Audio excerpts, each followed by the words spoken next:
The story of human civilization has always been shaped by the ways people exchanged goods, ideas, and values. Long before the age of modern ships, airplanes, and digital transfers, people found creative ways to connect across great distances. One of the most fascinating of these methods was the silent trade between the people of ancient West Africa and the Mediterranean civilizations. This trade was not carried out with words, written contracts, or loud bargaining voices. Instead, it was carried out with silence, ritual, and trust.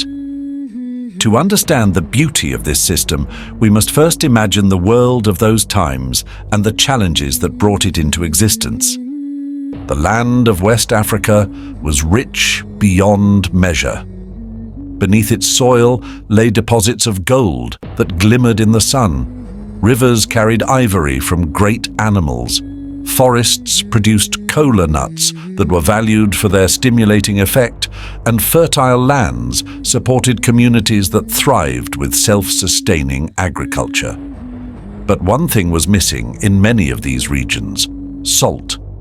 For Mediterranean civilizations and the desert regions of North Africa, salt was plentiful, extracted from dry salt pans and mines.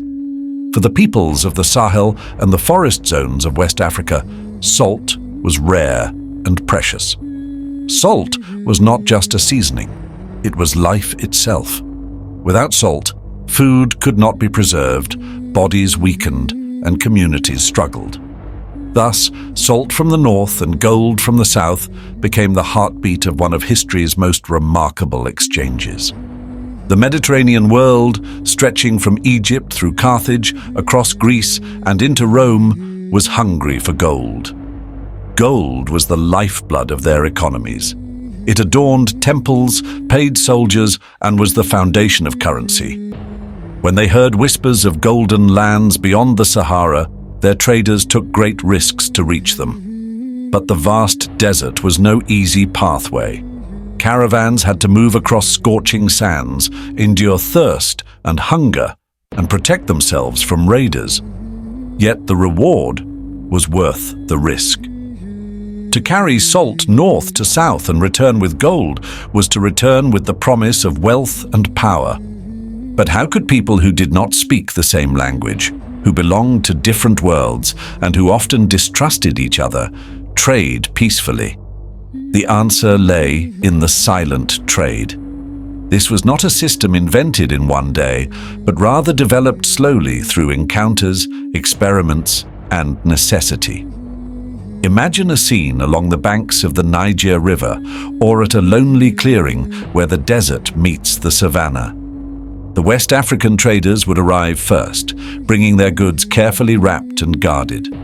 They would arrange the goods, perhaps small sacks of gold dust, bundles of cola nuts, or ivory tusks, in neat rows upon the ground. Then, without a word, they would retreat some distance, far enough to avoid confrontation, but close enough to watch. Sometime later, Mediterranean or North African traders would arrive, carrying slabs of salt, lengths of cloth, copper, beads, or tools. They would approach the goods laid out by the Africans, examine them, and then carefully place their own goods beside them. Having done so, they too would step back and wait.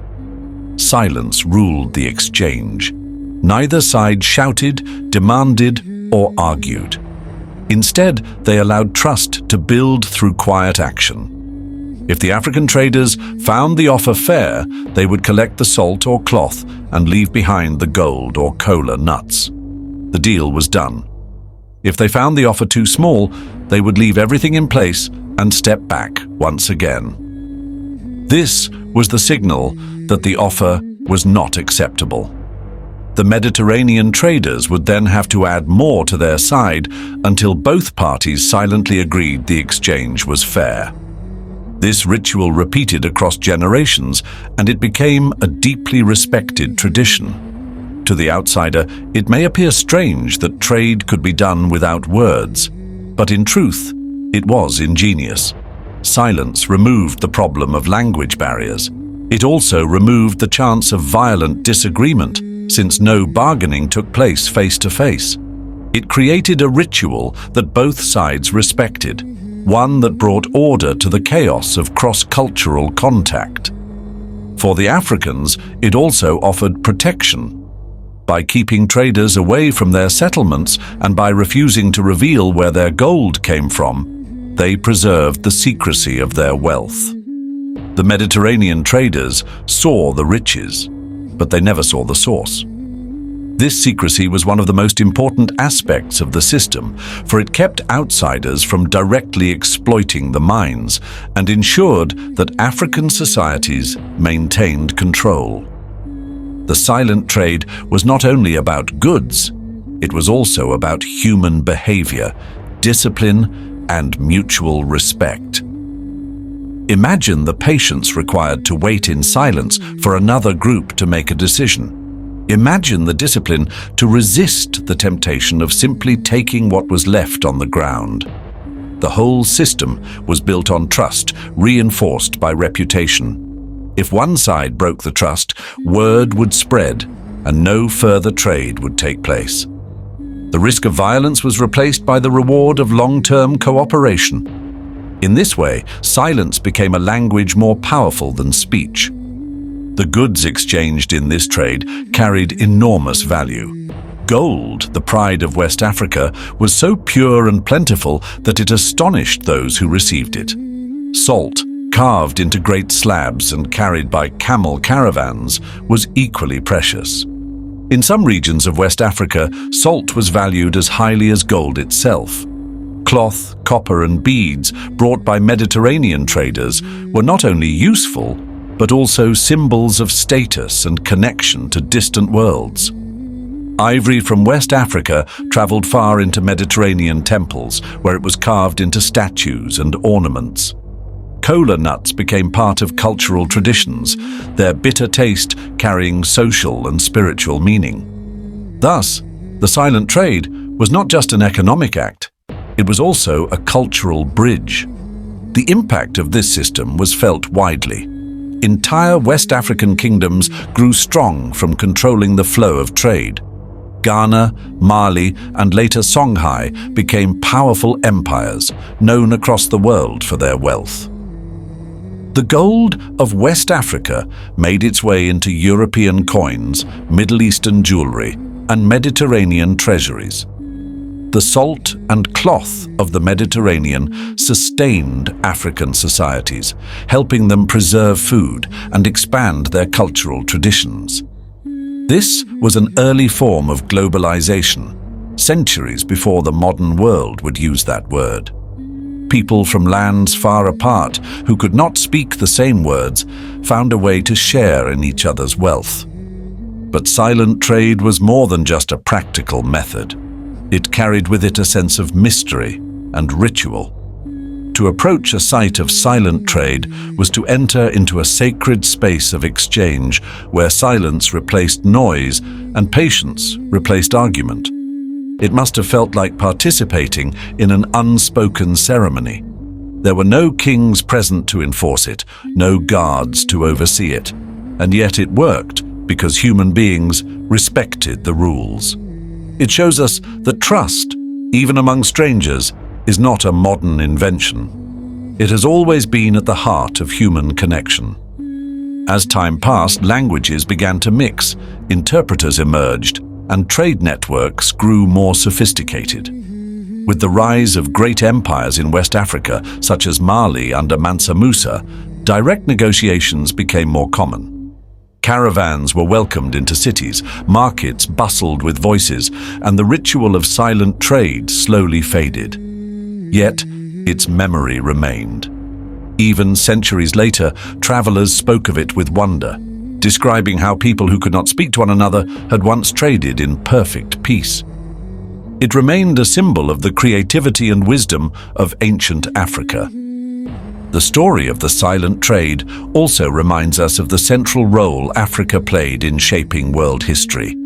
Too often, Africa is spoken of as if it were a passive land waiting for others to come. But the silent trade proves otherwise. It shows Africans as active participants in global exchange, setting the rules, protecting their resources, and enriching empires far away. The gold that flowed silently from West Africa helped build the wealth of the Mediterranean world. Without it, the story of Europe and the Middle East would be very different.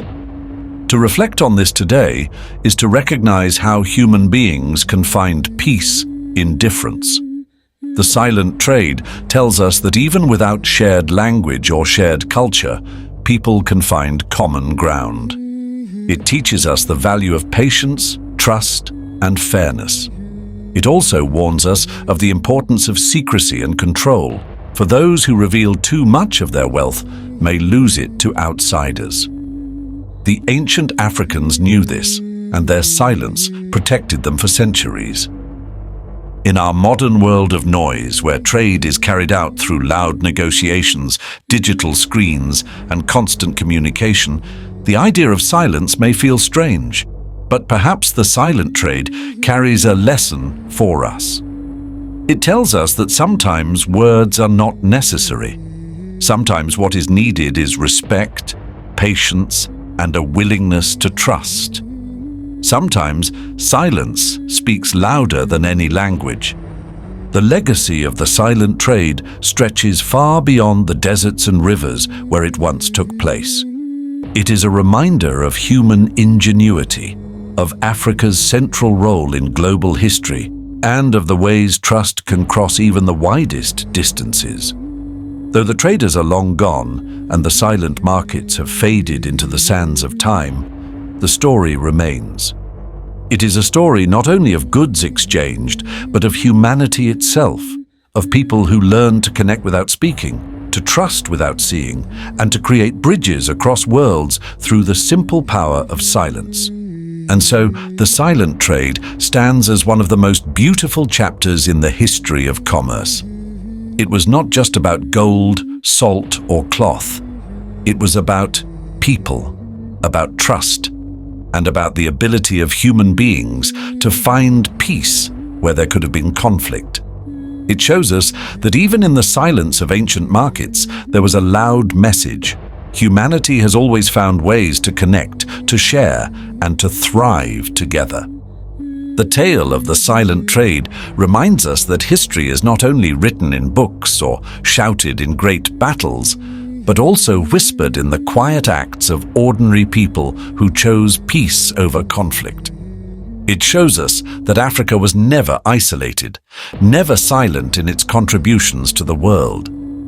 Instead, it was a center of wealth, wisdom, and creativity that shaped civilizations far beyond its borders. And as we tell these stories, stories that have been forgotten, stories that have been ignored, stories that have been buried, we keep alive the truth of who we are and where we come from. Africa's past is not a shadow.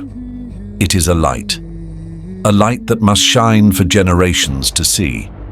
If this story moved you, if it opened your eyes to the hidden chapters of our history, then I invite you to walk with us on this journey. There are so many more untold stories waiting to be uncovered, stories of resistance, of greatness, of betrayal, and of triumph. Subscribe now to Black Stories Untold and join us as we continue to break the silence of history, one story at a time.